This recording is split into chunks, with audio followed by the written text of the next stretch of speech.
Previously on Dread and Breakfast. Hold on. I followed Chet into the woods and he got kidnapped. We have to call the police. Am I being detained? Son, I would highly advise you not to go into the woods. Don't you ever call me son. And I turn around and slam the door in his face. We're having a spontaneous movie day at my family's cabin, and I would really like it if you would attend. Mom? Okay. I'm very sorry, honey, but no, you may not go into the woods today. Are there any supplies here that we can pilfer? You'll have an opportunity or two potentially to flashback and get things, but you will have to pull for those things to have them in flashback. Let's go find our friend. They look like the typical Spillman spiders, but these ones lack the telltale bioluminescent streak across their backs. Were they trying to breed them? You continue down the path a little while longer, when eventually you reach another fence. Like a cult commune or a prison. Mm-hmm. And soon you are greeted by an old man. Well, hello there, children. What? Will you be staying with us a while?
Okay, I am ready. Yes!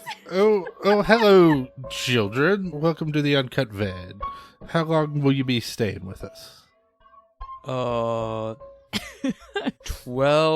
hours. 12 hours? 12 Kevin, hours. I was going to say 12 minutes. I was going to why? sleep out the... It's snowing outside pretty hard, right?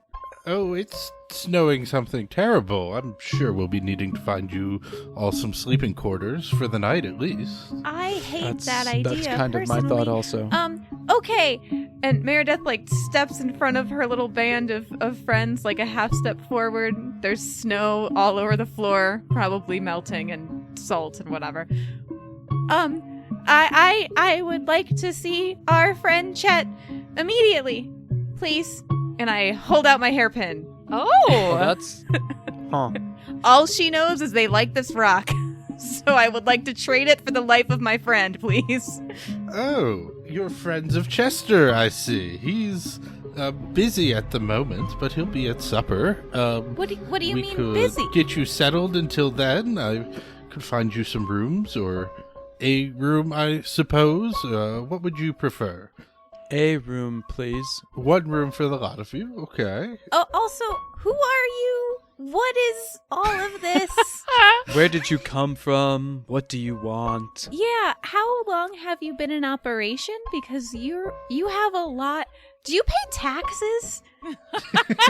That's your first thought? I don't know. I think Olivia kind of puts an arm around you and pulls you back and goes, Yes. Hi, my name's Olivia. What's your name? Telling the cult men our names now. Oh, I'm so sorry. I thought Chet must have told you about it, and you've just wandered in, I see. I'm sorry. Where are my manners? I'm Bernie, and this is house number 3, and I'm so sorry. Would you like some hot chocolate or water or something? Hot chocolate would be wonderful. It would be wonderful. And she kind of looks at the two of you trying to maintain face, trying to assess what's happening here. Yeah, Mr. Sanders, I would really appreciate hot chocolate. Thank you. Was Bernie Sanders prolific in 1999? He was definitely around. Yeah. And was he in a cult in the mountains, or is this I gonna be a don't think different so. man I with think the this same might be a first name? different man. I mean, you tell us, Jacob. Are you playing Bernie Sanders currently? I don't remember any representatives. I guess we're not in the house. Do you have a union in the uncut vein? It's all kind of a union, I suppose. A union of trust and familiarity. Anyway, the kitchen's right back here. We can get you something warm to drink. Feel free to take off your coats and your boots and leave your bags behind. We'll find you someplace warm to sit. Not suspicious at all. So I follow, but I keep my boots on and my coat on and my bag with me. I will take off my coat and boots, but keep my bag. And Why are I'm you taking off your boots? You need those to run. It's snowing outside, Meredith. If we have to run, we're gonna need boots on. I feel like it's kind of rude. Kevin, make me a pull. Oh, I'm pulling to keep my shit? To keep my wire cut? To keep my bolt cutters? Fuck yeah, I'm pulling. Bob. Okay, hold on. We're in the belly of a cult who kidnapped our friend. Yeah. And you're like, yeah, Mr. Cult Leader, I'll leave my shit with you. I'll leave my jacket. I'm not going to need that later. Here are my boots. I don't need to walk outside. My feet can freeze in the snow. That's no good. I'm making a pull. That's fair. In Meredith's defense, she has none and usually defaults to Olivia's wiser judgment. So if she's playing the long con, Meredith would follow along That's fair. blindly. Kevin's a rebel and I don't respect authority. Oh! Ooh! A spicy pull. Bob, you have doomed us all. The tower looks so bad now. I've doomed one of us, certainly. So you guys continue along in various states of taking and or leaving your personal affairs. You walk through this building, this house, as he referred to it as, and you don't really see very many people around, but you see lots of different rooms, and a couple have the doors just cracked open a little bit, and inside you just see very Spartan rooms. It's warm. It's not anything bleak in here, but it's simple. Christine, are we walking down like the long hallway of like a dormitory kind of thing? Kind of, yeah. Heading towards a main kitchen, wouldn't you say, Bernie? Sounds about right.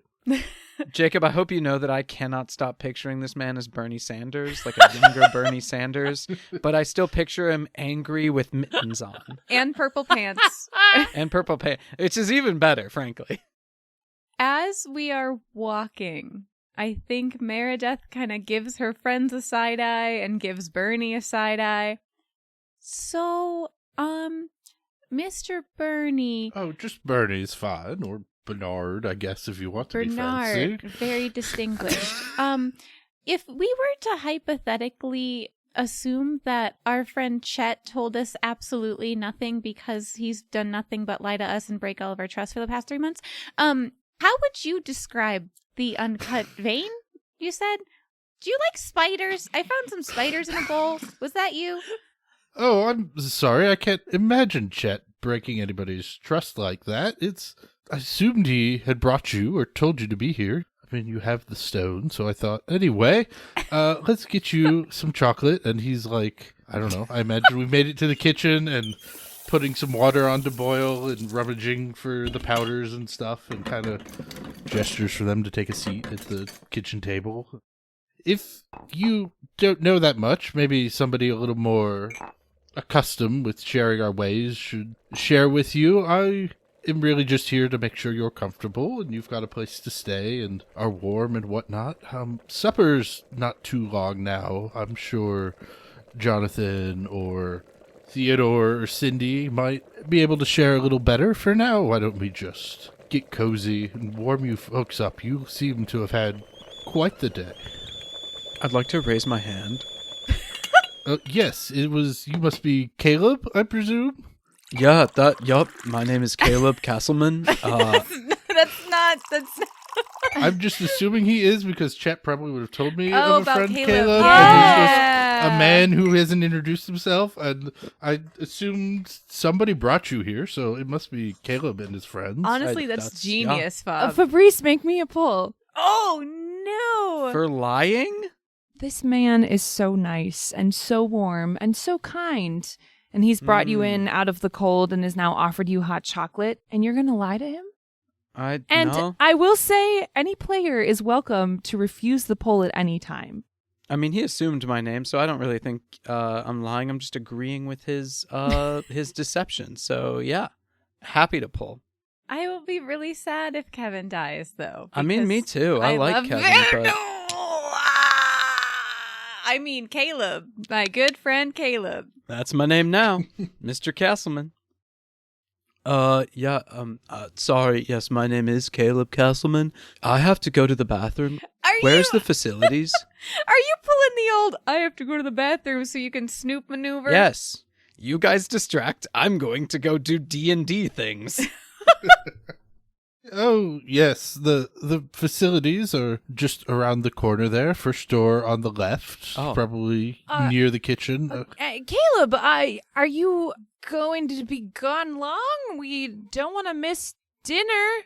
Now, it's not polite to ask that kind of thing about one's trips to the facilities. Are you about to destroy a toilet? Oh, I'm so sorry. I'm so sorry. I don't mean to offend. I'm really sorry. I've eaten a lot of weird food in the past bit, and I don't know how this is gonna shake out. And I leave. Olivia looks at Meredith and just is kind of like, ah. So, Bernie, how long have you been in the uncut vein? Very smooth. Oh, I've been around just nearly as long as I can remember, I suppose. It's always been a kind and loving community, very supportive and friendly here. Huh. Never really had any reason to leave, I guess. Do you have, like, a president? President, that's kind of like when somebody wears the hat and they get to make the decisions. Yeah.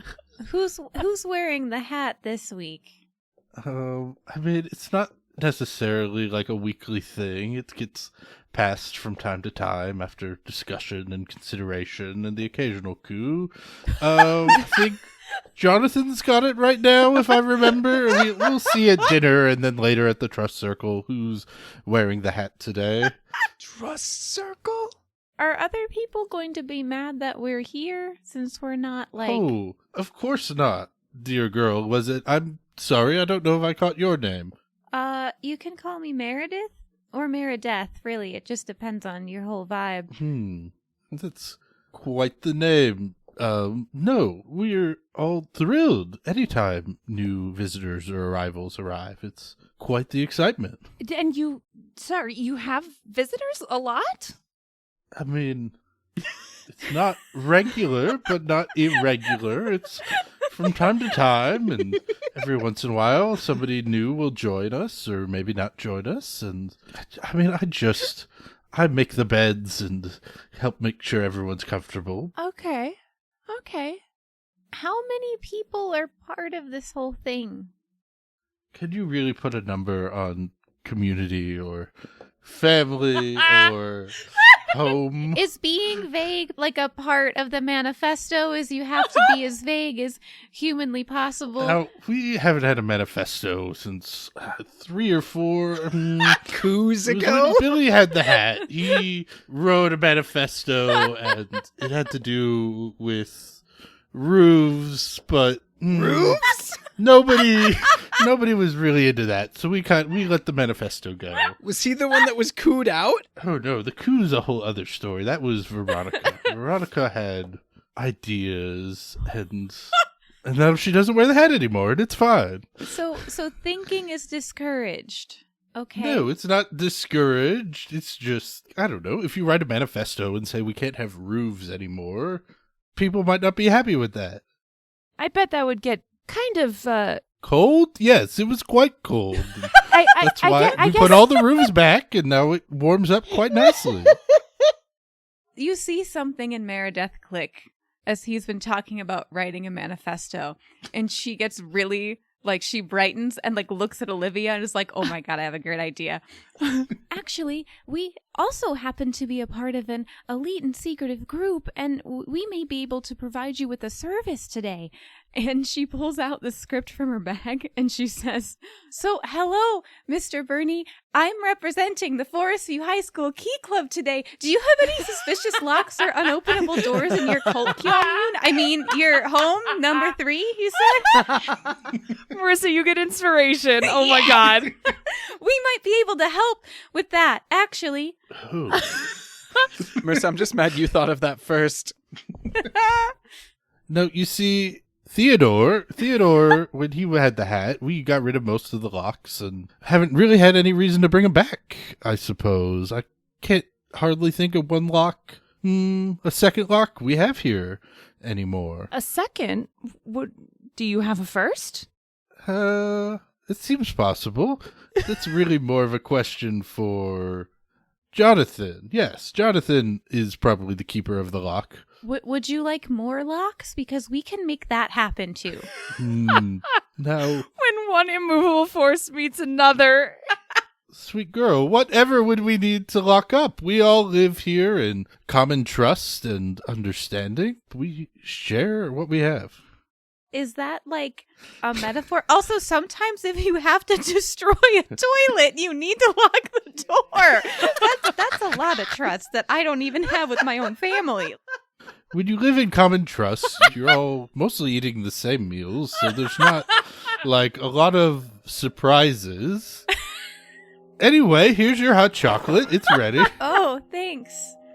So, speaking of destroying a toilet, I think we zoom away. Jacob, incredible. Oh my God.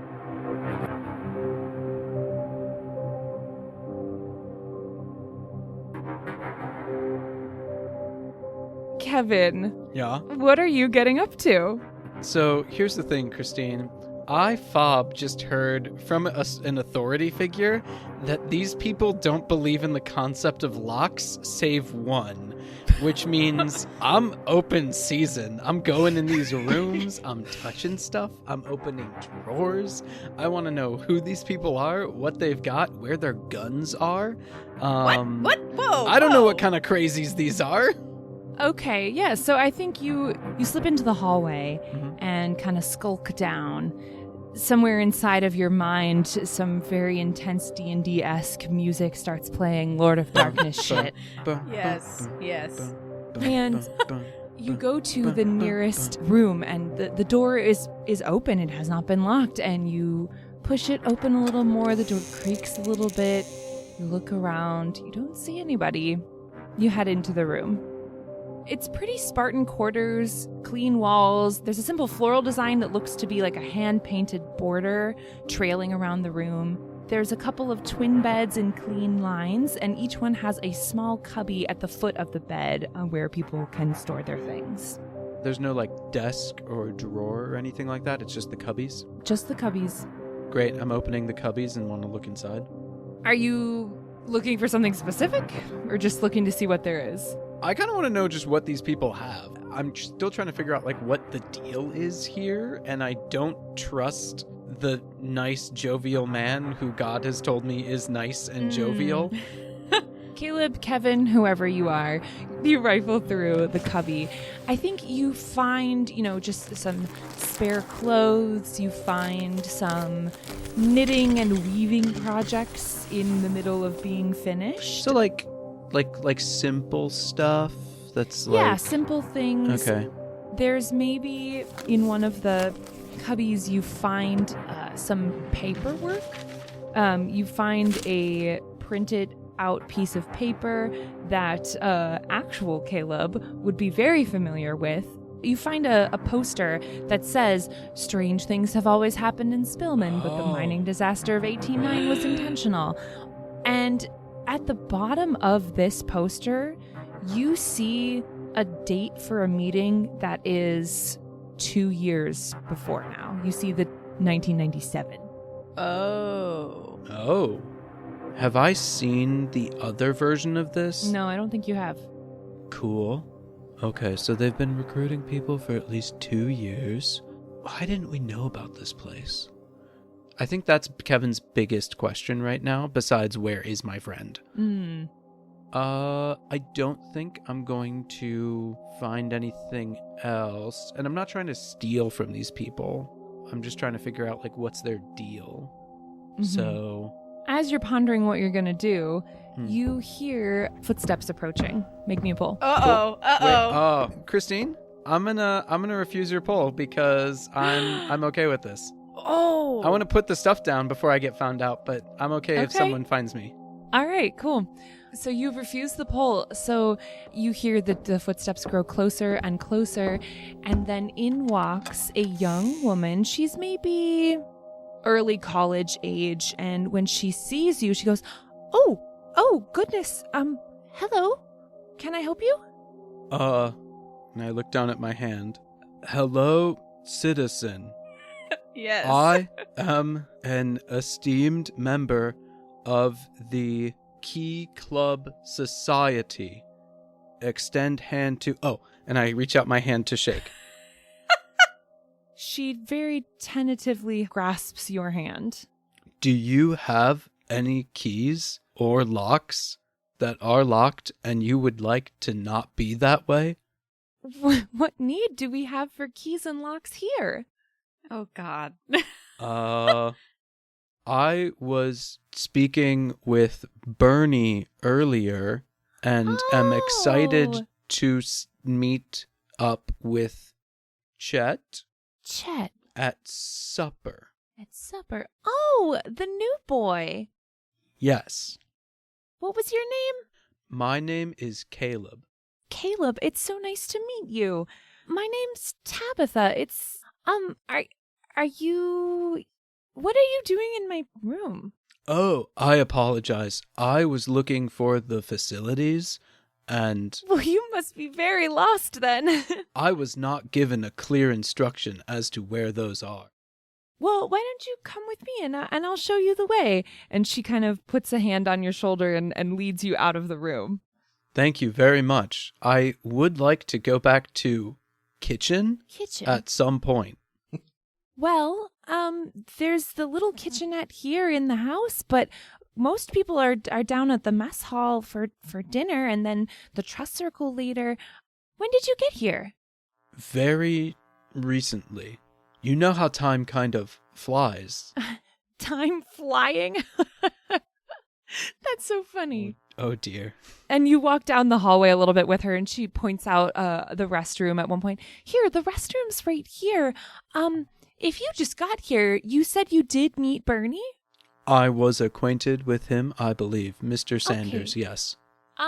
Do you want me to wait for you and we can head down to the mess hall together? I may be several segments of time. Well, I don't want you to get lost. If you couldn't even find the bathroom, you're not going to be able to find the mess hall. I think I could find the kitchenette again. Bernie is waiting for me there? I would hate for him to continue to wait for me if I'm not to return. Yeah, that would kind of break some trust, wouldn't it? What the fuck? And I do not want to break any trust. Well, no one does. That's the whole point. That makes sense. Yes, I really have to go now, but it was very nice meeting you. You too. I'll see you at dinner and maybe the trust circle. And she kind of like floats down the hallway. Kevin is actually going to pee because he's terrified right now. Yeah, fair. Yeah. What was her name? Tabitha? Tabitha, I should maybe write that one down too. do you want to make like a history check kind of pull? Yeah. I'll see if there's someone that went missing 2 years ago Yeah, from that was Spillman. my thought. Yeah. If I die doing this, I'm going to be so upset, but like, I do want to know. It's really just the one row that's really, really, really terrible. Yeah, just don't go to the top. Yeah, I mean, That's don't go to the better. bottom Okay. either. Let's just go to the safe middle zone that's also hell. Yikes. As Tabitha is kind of floating down the hallway, you had this kind of like uncanny sense while you were interacting with her. And suddenly it hits you. her name isn't Tabitha. What? What the fuck, Christine? You're grasping to try and remember her name, but you remember seeing this person earlier in high school, a few years ago. She was a senior when you were a sophomore. Tammy? Thwack! Oh no! Oh god!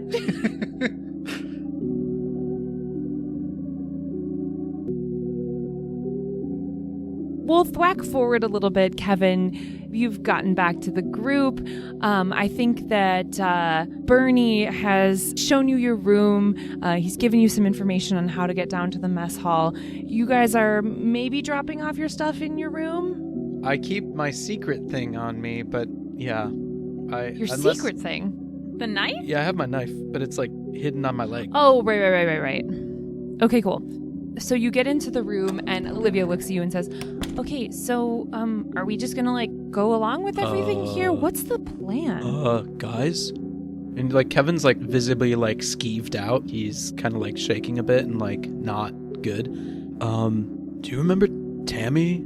She was a senior. Maybe. Did she do speech and debate? Yeah, didn't she perform at the talent show one year? She was really talented. Yeah, she, I met her when I went to so I didn't go to the bathroom until I did, but... Isn't that how it always works?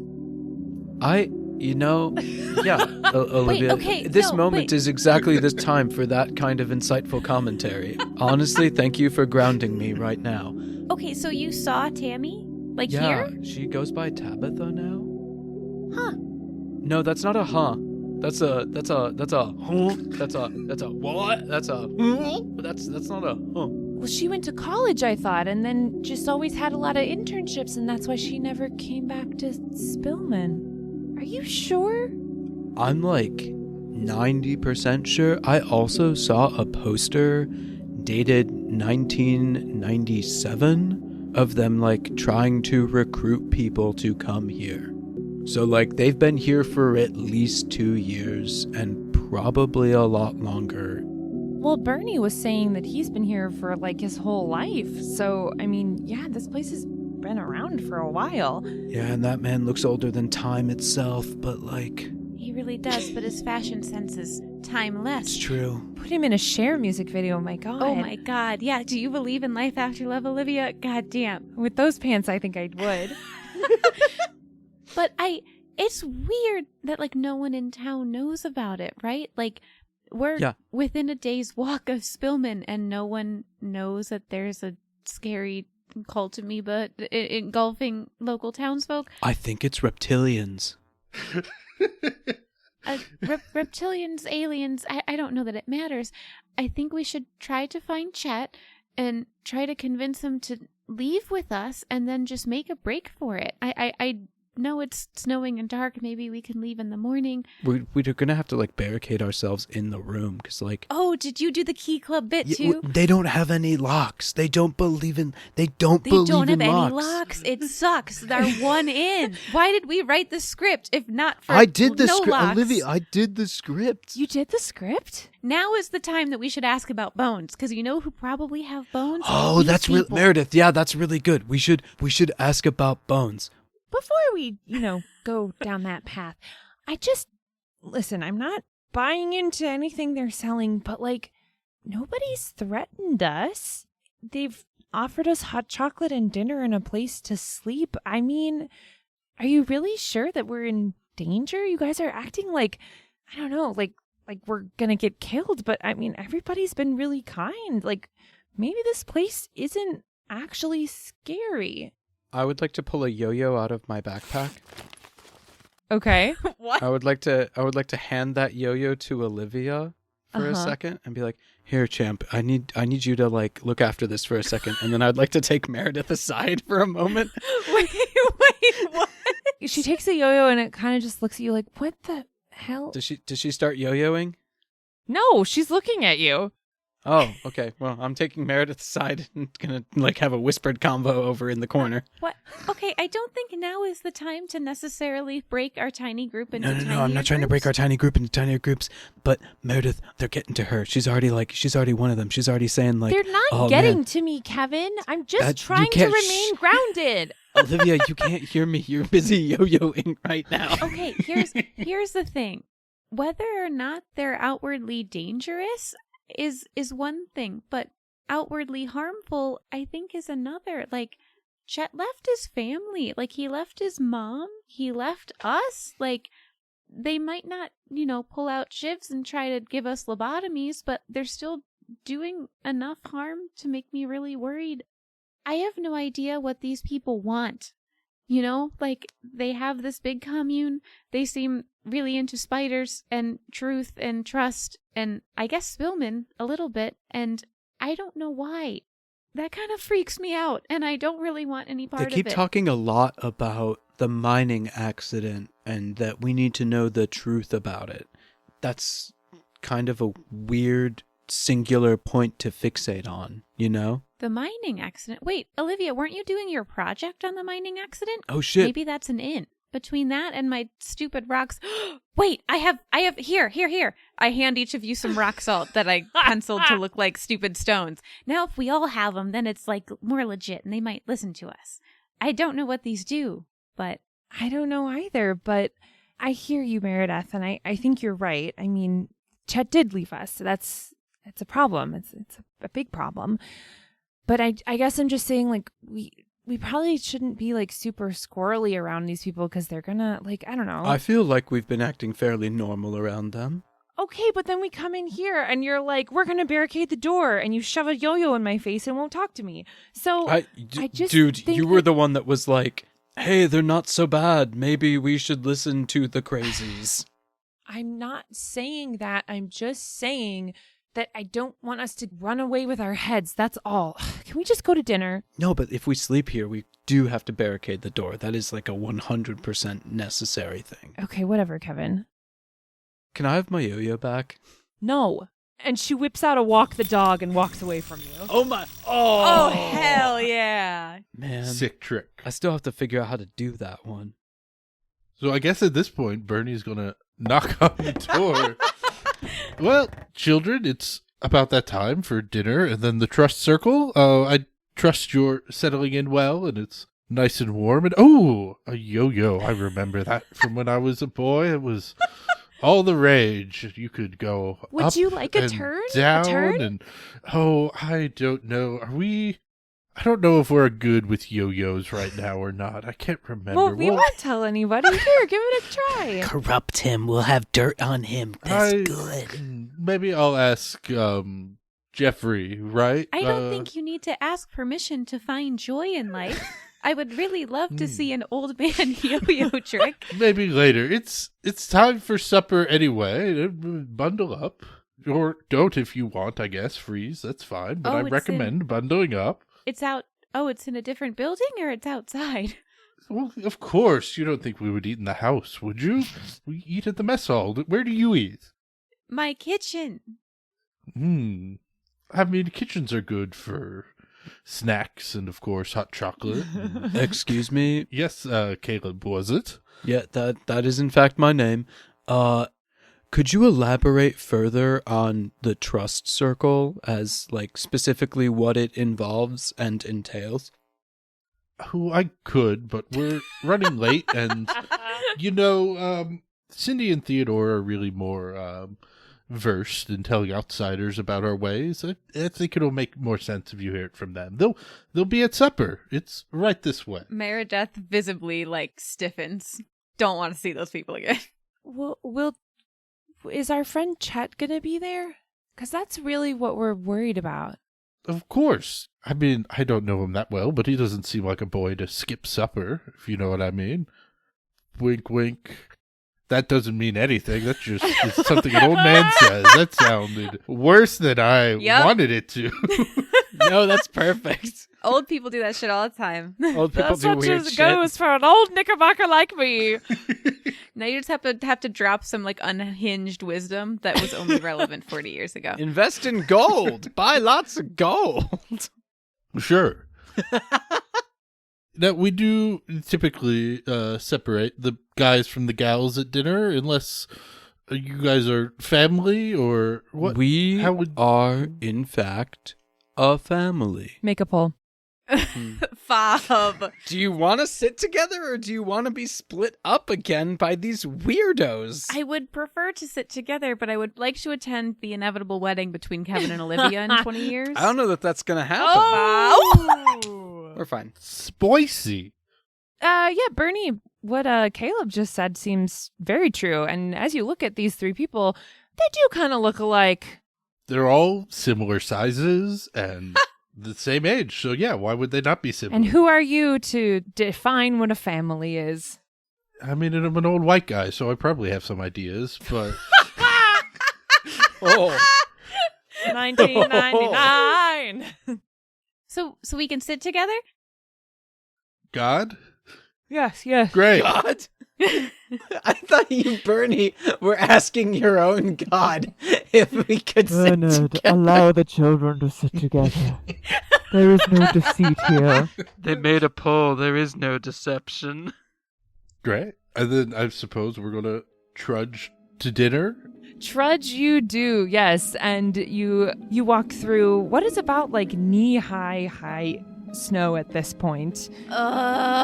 It sucks. Down to the mess hall, you see other people that seem to be wearing kind of, Meredith, some similar looking clothes to what Cindy and Theodora had on, as well as, big canvas jackets, kind of like work jackets. As you get into the mess hall, Bernie is still regaling you with history of the community and various people who were in power. Now, is it useful information or just like, yes, that time that Paul... I would imagine babbling old man nonsense. Like, for a while, Todd wore the hat and we only wore red. Like, you don't need to know that. That's whatever. You can glaze over that. And then Edgar wore the hat, and there was only roses. Charles didn't care so much about colors. So Great. So eventually, after being regaled about chocolate and cats and dogs and going to town and not going to town and a multitude of colors, you see that there's a lot of tables around. It's very mismatched, actually, but you can tell that everything is handmade. All these wooden furniture, hand hewn. It's all very clearly handmade stuff, but in different shapes and forms. And you can tell some of it is pretty worn, has been here for a while. Some of it seems a little newer. And Bernie finds you a table with 4 seats and sits you down. He sits down for a minute before being called away elsewhere. You look around the room and are scanning around. Olivia is looking around and going, "Do you see him anywhere? Do you see him anywhere?" Oh, I'm absolutely looking for Chet. And lesser so, but also kind of keeping an eye out for Cindy and Theodore, because I don't want to talk about them. The funny thing is, you see at one point the door blusters open again, and fortunately, Chet walks through the door.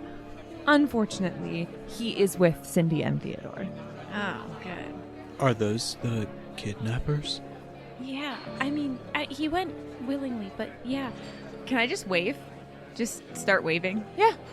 After a little bit of waving, he looks over and he sees you, and his face brightens, and he looks to Cindy and Theodore, and you can tell that he's gesturing towards you and like really excited. And Cindy and Theodore look at each other and they look at him, and the 3 of them come over to your table. Oh, all of them? Good.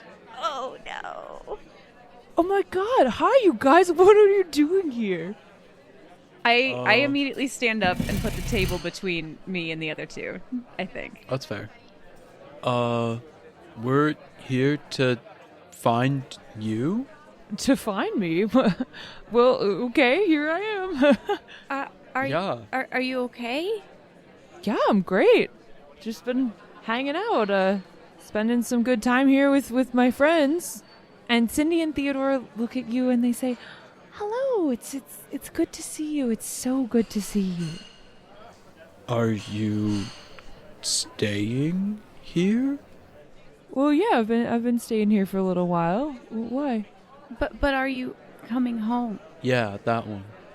Well, I mean, I don't know. I kind of like it here. Okay. Do you want us to tell your mom anything? 'Cause she was in hysterics yesterday when you didn't come home. And I think at that, Theodore kind of like steps in and is like, now, don't worry. This happens often when people decide to join our community.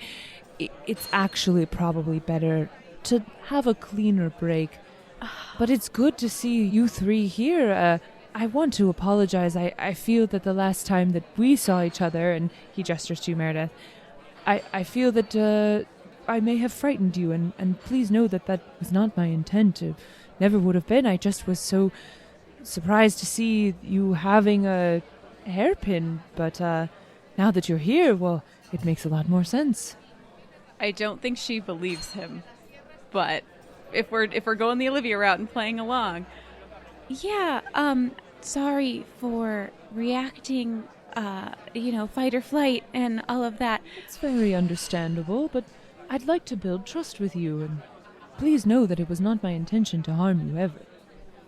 Okay. So, when you say a cleaner break, you're just done with your family and school, and you're not gonna graduate, and you're not gonna come to movie night, and the statistics, the website. A disembodied ghost voice comes from Caleb's bedroom back home. Yeah, Caleb had me doing the statistics at the game. Oh, that's great, dude. Yeah. I mean, I don't really want to do it, but like, I was kind of doing it because he went out after you. What we're trying to say, we would love to build trust with everyone here and rebuild trust with you, Chet. So why don't you have a seat and explain to us exactly why you're making the choices that you're making? I think Chet he looks back to Cindy and Theodore and looks to you guys and he says, can I just take a minute? I'll catch up with you in the meal line. And Cindy goes, are you all right? Yeah, I'm good. I'm good. All right, then. And Cindy and Theodore walk off. All right, Olivia, get the chloroform. Chet sits down with you. I know that I left abruptly, and you're right. I did break trust with you guys, and that's not cool. But it's really hard to explain. But over the past few months, I've had things shown to me that have really expanded my worldview, and I realize that there's so much that the people in Spillman just don't understand. And like what? Yeah. Like the truth about this place, the truth about the history of this place. Like what is that? I feel like we're asking for like some specifics. Yeah, no offense, Chet. Like those are all really lovely, pretty words, but I need something tangible to understand what the fuck is going on here. Well, are you going to come to the trust circle later? Because that'll actually really clear things up, I think. Or you, our friend that we've known for years, could be straight with us. That'd be kind of cool. Trust me, I'm trying as hard as I can to be straight with you. There's not. No, I get why it doesn't make sense to you. I was skeptical at first too. There are certain things and experiences that I can't convey to you on my own. And I know that sounds really, really weird. But these people, they have this ability that I've never seen before.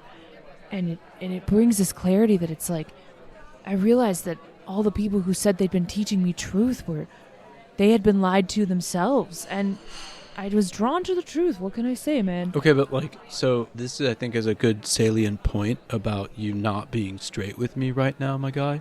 Is like, you're using these like filler words. You're like, oh, I was drawn to the truth. These people weren't shown the truth. That word could be replaced with like a statement as to like what that truth is.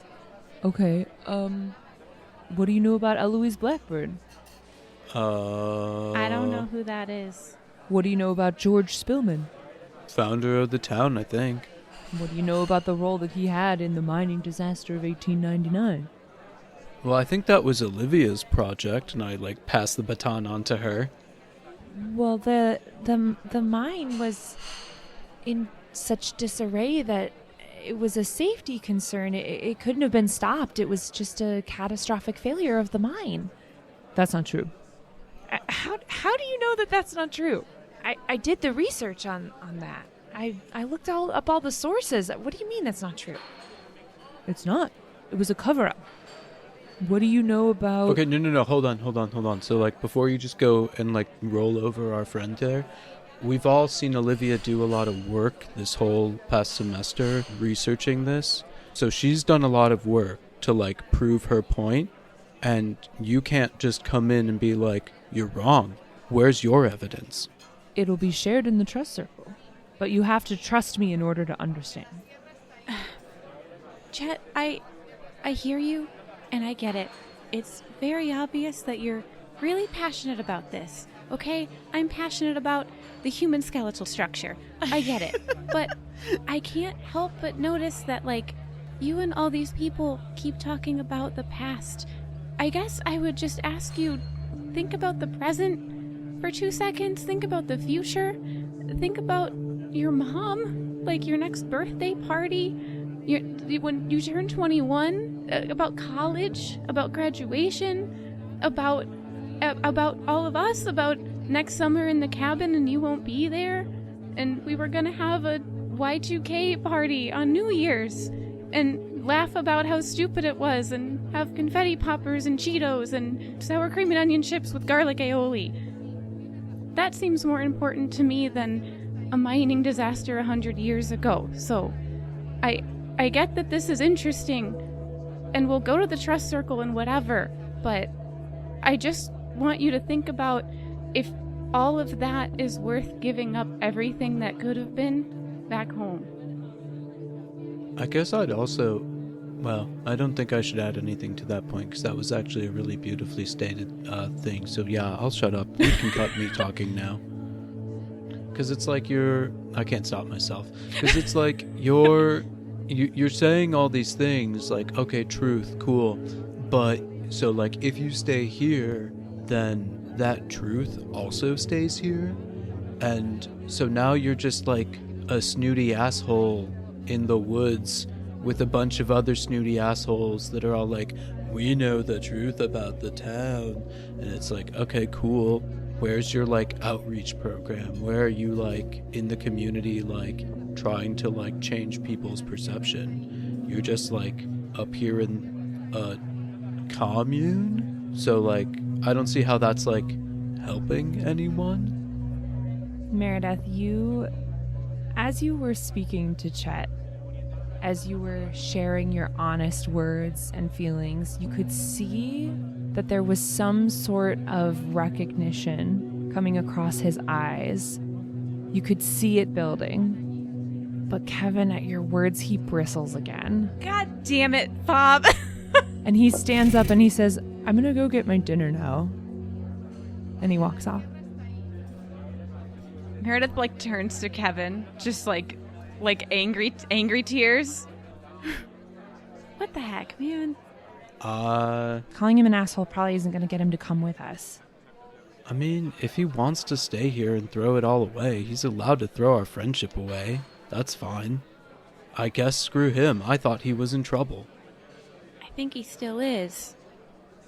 There's a beat between the three of you. The rest of the mess hall is still bustling. You watch Chet walk off towards where the meals are being served, and he joins the line and grabs a tray and is not going to come back and sit with you. But someone who is going to come back and sit with you is our delightful friend, Bernie. Yes. I am ready.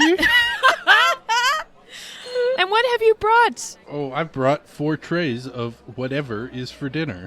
Enchiladas. Ooh. Oh, that's far too fancy. I think it's a lot of A lot of very simple food, a lot of homemade things. So you can tell, like, there's fresh bread, some cheese, maybe some soup. I don't know. Bernie, what's your favorite meal here? Whatever your favorite is what they're serving tonight. Oh my god. Oh. Well, my favorite is probably something in the summer when there's, the fresh vegetables and maybe a freshly slaughtered goat or something. But here in the winter, we've got some salt-cured goat and whatever Martha put down in the cellar, some pickled asparagus and the bread, as God said, with goat butter and some cheese on the side. The famous uncut vein goat cheese. Is it like a garlic and herb goat cheese? Sure. Yeah, why not? Hell yeah. Great. You've manifested garlic and herbs. The uncut vein invented Borsan. A simple affair, save for the goat cheese. That is decadent, sir. As it should be. I'm sure we grow. Garlic's not that complicated. Chives basically grow like weeds. Yeah. Like, we use what we got. Are the cuttings of the herbs from an old cottage? Perhaps, is it evil? Perhaps. Perhaps. I think Meredith seeing this, like, incredible spread would kind of put two and two together and be like, Oh, do you grow all these herbs in here yourself? Of course we do. We grow everything we eat here all by ourselves. And Martha does great work. She's got heirloom tomatoes and garlic and some special rosemary from a clipping from the foundation site, I believe she said it was, and rutabagas, and yes, Caleb, you had a question. You mentioned a founding site? The foundation site, of course. What's that? Well, the foundation of the cottage. You were at the meetings Cindy and Theodore put on. You must have seen the foundation site. I mean, it was dark. Whose cottage was it? Why, Eloise's, of course. You got this far, and they didn't tell you about the foundation? Oh, I haven't been to any meetings. So Eloise Black... Of course. Is who? What is she not? She's the mother, the founder of the commune, I think you would say? What? Of the community? Oh, dear. They are simps for Eloise. Oh, dear. I told you. I called it. Simps. I fucking called it. Fucking simps. Can we, do we get to meet her? Is she, around? And Meredith is, fully just looking around for a woman named Eloise. Now, that's a complicated question. Complicated, you would yes. say? Yeah. Complicated question. You'll learn more at the Trust Circle tonight, which is at 7 o'clock. Does anyone know what time it is? It's interesting that he has asked what time it is, because it does appear like he has a watch on his wrist, but on second glance, it's not a watch. It was a watch. It was a watch. You notice a weathered leather band on his wrist, and what looks like to be a watch, but when you look closer, you see the face has been replaced with more of that webbed stone. Are these, a status thing? Like currency? They're a sign of our common trust and our bond as a community. It's... Again, you have one. It's strange you wouldn't know. Yeah, this was bequeathed to me, in a very unusual way. Oh, that sounds like quite the memory. That you remember that for the Trust Circle later. That sounds great. Remember a memory? Your memory. Remember your memory. Yes, of course. What? I'm sorry. Are you going to take my memories? Or is everyone going to forget Chet? Are they going to forget us? Oh my God. Is there a time limit? Is my dad going to forget that I exist because I don't want him to throw away my stuff? I have a great bone collection. I think Olivia again reaches over to you and kind of puts her hands on your shoulders and says, "Let's not get carried away here. Carried away." I have 3 deer skulls, Olivia. Do you know how hard it is to fully find an intact deer skull? No, you've told me many times. Yes. I think under the table she grabs your hand, Meredith, kind of as a reassurance. Bernie, could we get 2 coffees? One with 3 creams and 3 sugars, please. It's a little late. Do we have coffee? That's a good question. We have tea. You know what? No, we would have coffee. Sure. We're on the internet. We're cool with coffee this week. That's true. That's true. Oh, yeah, you are on the internet. Whoever's wearing the hat really likes coffee. Yeah, Jonathan is a coffee fiend. Does anybody have the time? It must be getting close. We should probably eat and maybe coffee after? Coffee after. Eating sounds. Eating sounds. Yum, Chew, yum, chew, yum, chew, yum. chew, chew, chew. And as you're eating, you're noticing, the people around you, people are starting to hustle a little more, to finish, to put their trays and their silverware and plates back where they belong. And then they start to file out of the mess hall. You can tell something is about to happen. So you finish up your meals. I think maybe Bernie takes the plates for you, puts them in tubs of soapy water, and then you head down the hallway to another room in this building. It's a large room with tall ceilings, and there's a big circle with lots of pillows to sit on. And there are people who are casually lounging, talking to each other. It's a warm atmosphere. The lights are a little lower here. You see across the way Chet with Cindy and Theodore, as always. And Bernie kind of gestures into the room. Are there like assigned seats, or can we just sit wherever? Wherever you want. Any open cushion is fine. I wouldn't sit there. That's Joey's spot, but he gets a little, but anywhere else I'm sure it's, well, maybe not on Sally's cushion. She reupholstered that one, and we all share them, but she took special care of that one, and it's like a whole thing, and we keep telling her there's no assigned seats in the circle, but she's pretty insistent, so just not Joey's, not Sally's, but pretty much anywhere else. Okay. Bernie, this cushion has Emily embroidered on it. Am I to understand that this is Emily's cushion? No, that's for anybody, silly. Yeah, she left the cult 12 years ago. My mistake. I apologize. I think Meredith kind of glances at her friends and will, go make a beeline to sit by Chet if possible. Unless he's sandwiched in between the two. Oh, he's definitely between Cindy and Theodore. That's fine. We can sit by them. Do you sit right next to them, or a couple people away? Oh, right next to him. Okay. In Meredith's mind is she saw an inkling. I don't know how to show up for him, but this is the closest we got right now. Yeah. Olivia is right next to you. Kevin, Caleb, where are you sitting? I'm trailing behind, but I would sit next to Meredith and Olivia. Okay, great. Meredith, as you sit down, Cindy sees you and she says, "Hi, it's so nice to see you. Did you enjoy your dinner?"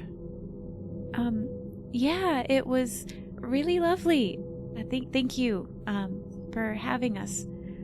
Well, it's always a delight to have guests visit, and it's very exciting that you wanted to come to the Trust Circle. I will say, this might seem a little odd if you aren't open to the experience yet, but there's always something to be gleaned here, and no one's going to make you share anything you don't want to share. But let me just say that the more that you open up here, the more knowledge there is to be learned. It's a really special experience. That's really great advice. Is there going to be a tutorial or any instructions? Yes, don't worry at all. We'll step through the whole process. It's good that you're with Bernie, because usually he's the one who demonstrates, as he is one of our oldest members of the community. Oh yeah, he's it sounds like he certainly lived through a lot here. He has. And Meredith is talking to Cindy, but keeps looking at Chet. Chet's kind of caught in conversation with Theodore. You don't really know what they're talking about. Some other people on the other side. Fuck Theodore, man. Fuck that guy. Where's the hairpin right now? I think she had been holding onto it, so I think she just has it in her hand. Yeah. Okay. When you travel and you have your passport and you're always checking to make sure where it is because you don't want to lose it. It is that energy. So Cindy looks down and she notices the hairpin in your hand, and she says, "Oh, well, you're going to have a great experience if you've got one of those." Yeah, I was telling Bernie, I'm really intrigued to know how it works. Well, the best way, I think, is to watch it in action. Surprisingly, Cindy stands up. Oh, the other people fall silent in the room. She looks around very adoringly at everyone in this circle and she says, "Thank you for joining us all. Let's begin. Our community is built on belief in common trust. 100 years ago, the first of our people decided to trust a woman named Eloise Blackburn." Oh, dear. There's like a hum of appreciation at the sound of her name. And in turn, Eloise shared with them knowledge and understanding that has surpassed anything anyone in Spillman possessed at that time. Much of this knowledge has degraded from common understanding since then. Our bodies are not the only things vulnerable to time. Even truth can be changed and corrupted by stories mistold, which is why our practice is so important.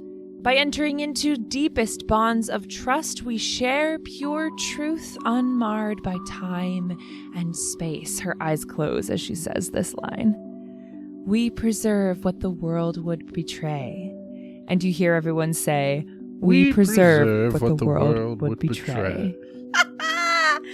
Cindy pulls out a glass bowl with a woven lid. Does it have a logo? Does it have a logo? It does. It's got the Uncut Vein logo on it. And she pulls the lid off, and inside you see spiders. Dozens of them grouped together, and as the lid is removed, a number of them scurry and skitter away, but not all of them. Within the bowl remain about 6 peaceful Spillman spiders, and these ones, you notice, have maintained their signature bioluminescent stripe. Cindy gently passes the bowl to Bernie and says, "Bernie, would you care to go first?" Oh my god. Oh my god. He's gonna eat one. But of course, and he'll reach in and I want to say pick up a spider, but I don't really pick it up. It just kind of crawls onto my hand and I kind of hold it up, like demonstrating. You kind of see the spider bow down and take a chomp. Oh! It bites you? It bites. I wasn't expecting that. Kevin, Meredith, and Olivia watch as the spider bites Bernie, and a placid look comes over his face. Cindy leans over to you, Meredith, and says, "Now is when you can choose to be open to receive in common trust what Bernie is about to share." What does that mean? How do I do that? So they give a memory to the spider, and the spider gives you a memory back? Whoa! Are you open to receive what he is going to share? Yes. Yeah, I'm open. Caleb. I saw a blink, so I think he's thinking. No, I'm just thinking thoughts. I'm still here. No, but are you open? Is Kevin open to receiving this? She asked Caleb. Yeah. Yeah, you're Caleb. You're remember? Caleb, which Cindy knows is a lie. Cindy so. does know that's a well. Yeah, no, she would. She has met the real Caleb. Yes. Yeah, she would know you're not Caleb. Yeah. So she knows she knows his name. Yeah. Oops. Well. And Bernie would raise his eyebrow, or maybe Bernie probably wouldn't pay attention. I think Cindy would raise an eyebrow. When she notices that you don't respond, she does raise an eyebrow. Yes. All right. Well, close your eyes and open yourself to the experience. Okay. And you feel yourself start to drift away from this place into an unknowable, intangible third space. And you start very slowly at the edges of your vision to see a memory that you don't recognize. Bernie? You're gonna find yourselves in a backyard with the classic beautiful, pristine new house and the white picket fence and everything, and you see a young Bernie, just a wee little lad, run out the door with what looks like a brand new baseball mitt, and his father follow behind with his, older, more worn down mitt and a ball, and we start playing catch. And it's nice. Bernie, make me a pull. Oh, I've been wondering for 2 calendar hours if I was going to have to make polls in this or not. I was wondering about an intro pull. You fuck. What happens if you knock it over now, though? This is a great question, but one that won't be answered yet. Thank you for a successful pull. Was it a lie? Did you pull because you lied? Because I've been No. pulling to lie all night. No. Bernie, thank you for sharing this beautiful memory. And Bernie, in response, you receive an image of Eloise in the wood. What? Huh? She is foraging for mushrooms and nuts, placing them into a woven basket. I love this one. The memory comes through gently. You see it's springtime. She brings back a basket full of resources from the woods to her own community. It's not the same as this one. You can tell this is a long, long time ago. So glad you're home. And then this memory that has been given to you fades. What? What? You get... Wait, I have follow-up questions. What? Do we all get the witch memory? Or just Bernie? I think just Bernie gets it because he offered his memory. Okay, so we don't know that. How do you respond when you receive this memory, Bernie? I feel like, oh, that's a nice one. It's when she shares the bounty of her foraging with the community. We should all share together in kind. And there's nods of agreement and peaceful acceptance of the lesson from this memory. Would anyone like to go next? Cindy asks. I think Meredith's jaw is just on the floor. Because what the fuck? Did the hairpin react in any way? It grew a little warmer. Interesting. I also think she's going into okay, AP Bio. We've definitely dissected a Spillman spider at some point. That was never in the textbook. What the fuck is that? What? But this is an interesting way to get to Chet. Wait, so sorry, are we allowed to ask questions? I don't mean to be disruptive. No, of course. What questions do you have, dear? So the spider is a conduit for a group recollection, and Bernie just got a memory from someone else? How does any of this work? Eloise Blackburn has bequeathed her memories to the Uncut Vein. This is the way that we keep these memories fresh, that we remember them, that we keep them safe.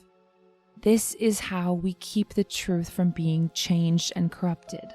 By offering our own memories in common trust, we receive the memories from Eloise, and as a community, we guard them together to ensure that we protect the truth about the history of the place that we call home. We preserve what the world would betray. Is the truth dangerous? Not at all. You know the meme of the lady with the math calculations? Yeah, me too. She's trying to science it, and there's 100%. There's no science for this. It's not. Kevin's not trying to science it. He's trying to figure out what the deal is. In the meantime, would maybe other people kind of be going and sharing? Yes, yeah. I think you watch as other people around the circle offer memories from their childhood, memories from their school years, memories of fun times and celebrations within this community of the Uncut Vein, and they receive back information about Eloise. They receive back information about a community that she had. And you hear as they all kind of recollect to each other, these are not unfamiliar stories, at least to the people in the circle, but it's all new to you. So every time you remember a memory, it gets a little bit worse and changes a little bit in our own minds. Does that happen with magic spider Eloise memories. No, because they are shared in common trust. We can be sure that they are not changing because we hold the truth collectively. We are in deep relationship with each other. We hold each other accountable. We call each other out if something is ever remembered incorrectly. We keep the truth sacred, unmarred by time and space. At least in Spillman, I've heard that, like, ghosts impart memories. Is this like a ghost thing? Are there ghosts? Like, is Eloise dead? Like, is she like? I'll explain this out of character a little bit. You are only seeing things. You are not smelling them. Meredith would know enough about the Spillman ghosts to know that they show up as like scent memories. Like, you do see images, but there's usually sense associated, and you're not getting any sense with any of these. Okay. Or at least nobody is expressing anything about sense. Who would like to go next? I do want a witch memory. I can try, if that's okay. Of course.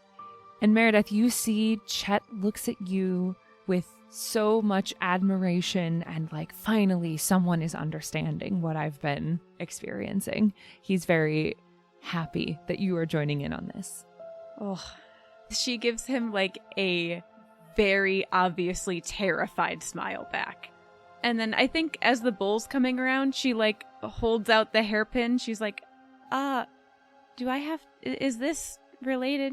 I still don't know what this is for. It all will help channel the common trust. Okay. And I think she'll just kind of tuck it into her hair. The bull reaches you. Okay. A single dose of venom is not enough to kill a human. A single dose of venom is not enough to kill a human. And she will pick up a little spider. Where would you like the spider to bite you? Probably just like index finger. The spider crawls up onto your hand. It's very delicate. It doesn't move like the other spiders that didn't have the markings move. It moves with purpose and intention, and you feel maybe a little bit of gentleness. You can sense that this spider senses you. Ooh. And it moves towards the tip of your index finger, and it pauses a moment as if waiting permission. She will kind of nod. Make me a pull. Fuck me. You can refuse. But Meredith really wants to see... I know. I don't like this. At your nod, you feel the bite. Quick, sharp prick. And you drift into the space of memories and sharing. Ooh. What memory would you care to share, Meredith? Ooh, my heart is racing. Good. I'm so torn because Bernie told me to do the memory of where we found the hairpin, but I think Meredith chooses a different memory. Okay. It is New Year's Eve. A couple years ago, she is in her living room. It's approaching the midnight hour. It's dark. Her dad is asleep on the sofa, and her mom is there. It's maybe like a couple months before she got sick, and she's just so excited because her mom is a doctor at Mountain View Hospital, and she doesn't always get holidays off, but she's here tonight, and we are staying up playing board games, and we're playing Operation. Amazing.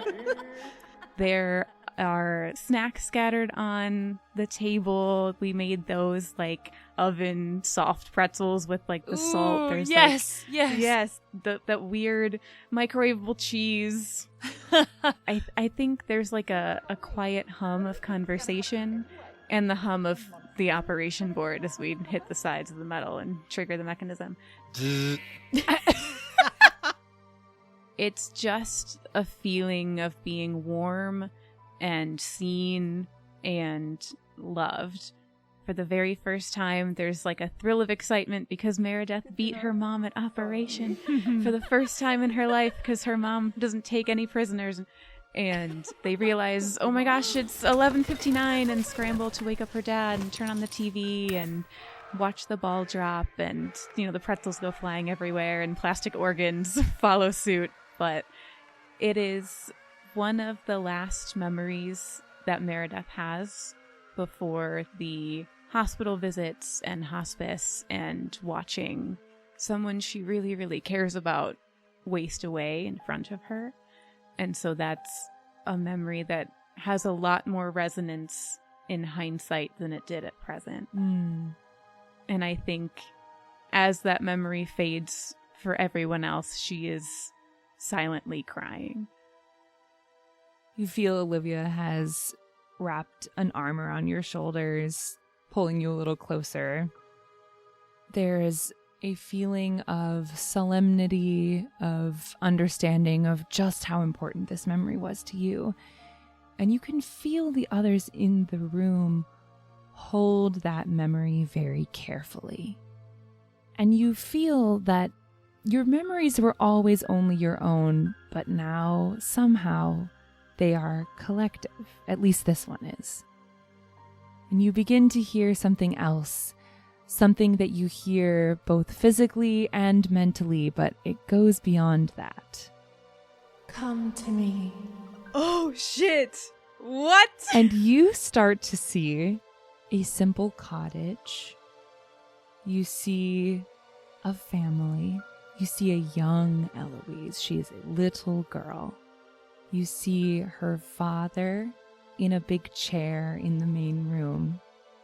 You see a sibling run through the cottage. You see Eloise's mother folding big sheets. And she asks Eloise for her help. Eloise, can you help me with something? Little Eloise reaches out her small hands to grasp each end of the sheet and help her mother carefully fold it. And they place it in a basket together. I'm gonna cry. I saw the foundation cottage. It's really beautiful, actually. You see that Chet has tears in his eyes. Who would like to go next? Does Olivia go? Olivia does go. Yeah, I think she sees the impact that this experience has had on her very good friend Meredith. And so Olivia kind of like wordlessly actually reaches for the bowl that is still in your lap, Meredith. And I take her hand very tightly and pass her the bowl. She reaches in, a spider crawls onto her hand, and she allows it to take a bite. You all receive Olivia's memory, and it's a familiar one. Last year, after the homecoming dance, everybody was exhausted from having danced their butts off in the gymnasium. The high heels have been taken off, ties have been untied and loosened. Your friend group had decided to go stop by the Broken Yoke for some post-dance food. Oh, fun. Midnight pancakes. Midnight pancakes. For midnight pancakes. The diner, of course, had been reconstructed after the fire in the 50s, but it still maintains that retro flair. Yes. There's an updated jukebox, but a jukebox nonetheless. And all of you, Olivia, Chet, Caleb, Kevin, and Meredith, are squeezed into the corner booth. And you see Olivia's face grow content and calm. You can tell she's receiving a vision of Eloise. Her brow furrows. All of a sudden, her eyes shoot open, and she's breathing really heavy. Oh, it was quick but intense. All I saw was just a big explosion, and I just feel this terrible sense of betrayal. Why is that what I received? I look at Chet. Not all of the memories are as happy as some of the memories that we share, unfortunately. It seems like you may have seen the mining disaster of 1899. That's a very particular one to receive. Oh. Yeah, I guess, yeah, I was in something like a cave. It was so quick, though. All I got was this big flash and a terrible feeling. That's understandable. That aligns with what many of us have received. Take comfort. It's not you. It's just the memory that has been shared in return. Okay. Olivia looks over at Kevin. Do you want to go? This is gonna give me arachnophobia. And I put my hand in the bowl. The spider calls onto your hand. Where would you care for it to bite you? Can you do like... I'm looking down. I'm negotiating with the spider. Can you do like my cartilage of my ear, like right up here? Or is it just hand stuff? I don't know. It kind of taps its legs a little bit. Do you want it to crawl up your your body, or do you want to... I already said this is going to give me arachnophobia. Go on, man. Wait, here, Kevin, take my hairpin. It's supposed to help. Okay. Clip that in, I guess. And the spider slowly starts to make its way up your arm, over your shoulder, along your neck towards your ear. You're making this worse, man. When you feel the prick of the bite, it is on the outside of your ear. Okay. Good to know. You are pulled into the third space. Come to me. Make me a pull. I forgot about that aspect of this. I thought I got carried away by Olivia just getting, her being like not a PC, and so her just getting to like do it. Could I? Oh, you're pulling. Okay, Yeah. never mind. Oh, Fob, if you die, I'm gonna be so sorry that I didn't think of this idea sooner. That's all right. Oh, God. I don't... There we go. All right, now there's like 4 spots that are really terrible. I'm Cool. the Lord of Darkness, baby. You are pulled into the third space. What memory would you like to share, Kevin? Can I break from tradition, as is my way, and share not just like a solitary scene, but a montage, as you will? Absolutely you can. Oh, good. Okay. It starts with just a typical Olivia Oakley movie night. Yes. Everybody's there. It's myself, it's Chet, it's Caleb, it's Olivia, and it's Meredith, and we're all together. We've got like big popcorn. I'm trying to eat it with chopsticks and failing miserably. And yeah, we are like just hanging out. Like we're watching, I don't know, we're watching The Mummy probably. Ooh. Hell yeah. And it's really fun, and it's a really good time. And then you see like another one, and it's like we're all showing up at the house again. It's another like happy memory. And then you see one, and it's just me, Olivia, and Meredith. And we're kind of like waiting around. And then eventually we start the movie, and like we're still having a good time, but like it's like, oh, the vibes are weird now. The vibes are like a little bit like weird. And then eventually you see another one, and it's like me, Meredith, and Olivia. And then Caleb comes kind of late. He like arrives like halfway through the movie. And we like pause it for a minute, and like we're all like talking. And Caleb kind of just like shrugs. We start up a new movie. We were watching like a Hallmark movie. I think we were watching like The Christmas Prince, but before The Christmas Prince was the 1990s version. The 1990s Christmas Prince. So the Christmas Prince. That classic film. The classic film. So we start a new movie because Caleb is now with us. You see the next scene, it's just the 4 of us, and there's no Chet, and you can kind of see like there's like an empty space on the couch. We don't finish all the popcorn because we still make the same amount that we did last time, and he's not there. I think we see one last memory where like he makes it, but he like the movie's like basically done. He like arrives when like the credits are rolling, and we're all like really tired, and it just kind of ends. We don't like watch another movie. We're all just kind of like tired and sad a little bit, and then that just sort of fades out. As it fades, you catch Chet's glance. He looks really guilty. But you only have a moment to see that before you start to receive your own memory from Eloise's time. Come to me. You see Eloise again in the woods. She is foraging. She has her basket. All is well in the forest until suddenly you hear a rumbling. Oh no. The earth begins to shake. A wave of energy crashes through the forest and knocks Eloise over. Mushrooms and acorns go scattering across the forest floor. She leaves her basket behind as she scrambles to her feet and runs back towards her home, which is now covered in glowing spiders.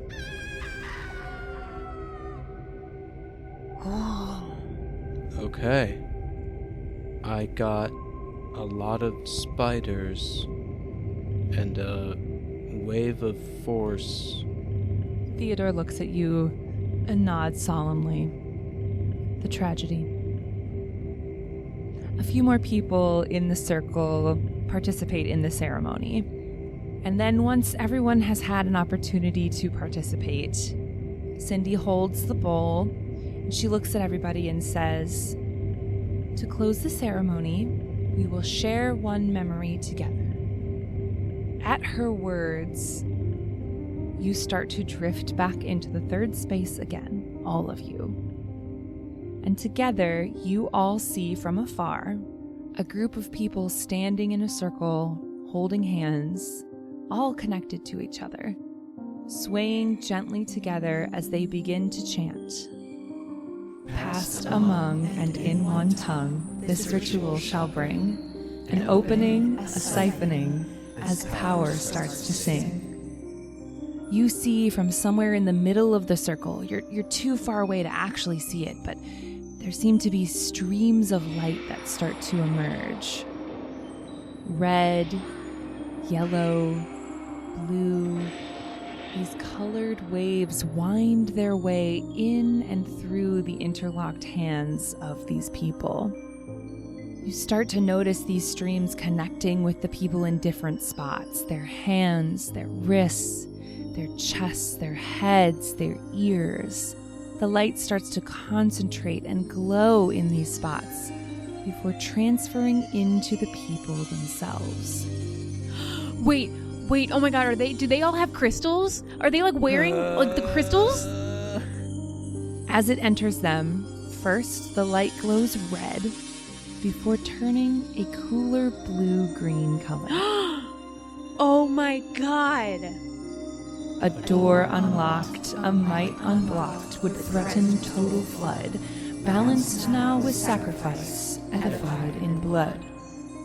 As they have continued chanting, these waves of light sputter and start to stretch beyond the circle, branching out in almost lightning bolt patterns as they go. And just when it looks like this energy may grow too large to manage, one member steps forward and cuts their arm with a small dagger. The others continue chanting. Let the flowers be forgotten, buds to ashes, dust to dust. Endless force beneath the earth we bind in common trust. The person who has cut their arm plunges the dagger into the ground in the middle of the circle, and suddenly the branching waves of energy are pulled back, swirling in the air, brightening as they condense before being sucked underground. You hear a loud thudding sound, a click, and then silence.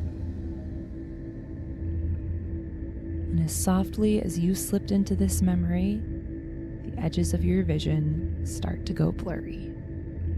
You return, seated in a circle with the uncut vein.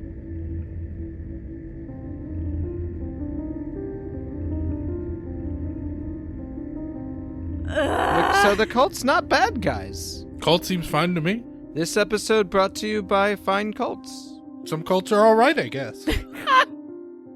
Hi, dear listener. Thanks so much for listening to Dread and Breakfast. I want to give a big thank you to Mallory Swisher-Kroll for voicing our witch, Eloise. She did a great job today, I thought. I hope you did too. Links to all her other projects are in the episode notes. Hello. Sorry to interrupt Fob's credit reading, but I just wanted to slide in here from the editing zone to thank some additional really cool, really incredible friends of the show who lent us their voices for this episode. Thank you so freaking much to Anthony, Laurianne, Madeline, Morgan Thomas Mills, and also Jay from the Planet Arcana podcast. Holy shit. Planet Arcana is a tightly edited, tarot-flavored, retro-futuristic D&D podcast with two incredible DMs. Their show is truly on another level, and we cannot recommend them more highly enough. You can find links to Planet Arcana in the episode notes. And, okay, sorry, bye. I'm gonna disappear into the editing void. Okay, take it away, Fob. Bye. Our theme song is composed by Morgan Thomas Mills and samples music courtesy of the American Folklife Center, Library of Congress. We'd also like to thank Jacob Smith for composing an original song that we featured in this episode. As always, check out the episode notes for sound credits, content warnings, and other miscellaneous nonsense. Also, we have a shiny new Discord server. Guys, if you want to come chat with other fans of the show, post memes and fan art, and maybe hear some behind-the-scenes secrets, the link is in the episode notes. We're going to be back in 2 weeks for the next part of the story. Love you guys. Thank you so much for being here. Take care.